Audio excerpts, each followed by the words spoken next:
And the Nigerian Army has continued with its mission to rid Lagos of criminal elements. Commander of the 9th Brigade, Brigadier General Isongubong Agbamontia, says his men will continue to beam their searchlights across the state. Senior correspondent Ivy Kano monitored the raid. This appears not the best of time for miscreants in Lagos. 2 weeks ago, the Ojota area was raided in similar fashion.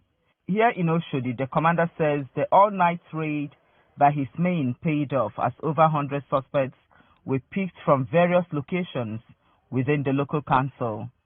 Brown Street, Ararumi, that general area.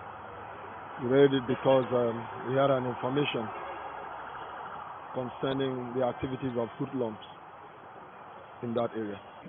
We were out from 1 a.m. to about 5 this morning. So you can, if you go there, you will see some of the things that were recovered from them, some drugs, some weapons. You see weapons there, charms. You can go ahead and look at them there. Those things were recovered from them. But what is the next line of action after the arrest? So we will screen, and those ones that, before we forward them to police, those ones that are found culpable, look at those ones, look at the weapon, look at the charms there. The ones that we are sure, especially the ones with those charms, with those drugs, we'll hand them over to NDLA, hand them to police, any agency that is necessary or who is in charge of those crimes.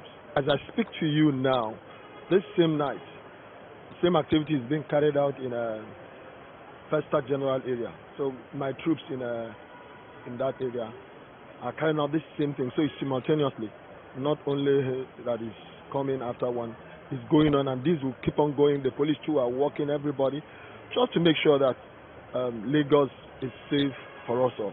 He also challenged the residents to come forward with useful information that will help with their operations. Ivy Kano, TVC News, Lagos.